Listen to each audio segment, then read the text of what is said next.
Bangladesh premier league বিপিএলে Sylhet Royals নামে শুরু হয় সিলেট দলের বিপিএল যাত্রা। 2012 সালে প্রথম আসরে ভালো করেনি দল, পয়েন্টস টেবিলের শেষে থেকে বিদায় নেয়। 2013 সালে দ্বিতীয় আসরে চমৎকার কামব্যাক করে সিলেট রয়্যালস, দ্বিতীয় অবস্থানে থেকে প্লে অফস খেলে। 2015 সালে নতুন নামে মাঠে নামে সিলেট। মুশফিকুর রহিমের নেতৃত্বে সিলেট সুপারস্টার্স পয়েন্টস টেবিলের তলানি থেকে বিদায় নেয়। অনিয়ম ও আর্থিক জটিলতায় 2016 সালে বিপিএলে ছিল না সিলেট দল।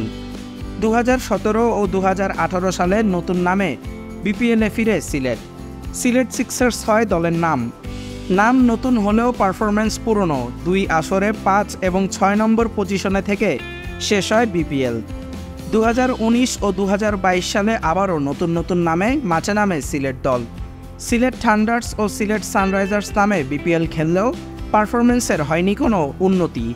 নতুন মালিকানা ও নামে আরও একবার বিপিএলে আসে সিলেট স্ট্রাইকার্স হিসেবে বিপিএলে এসেই বাজিমাত।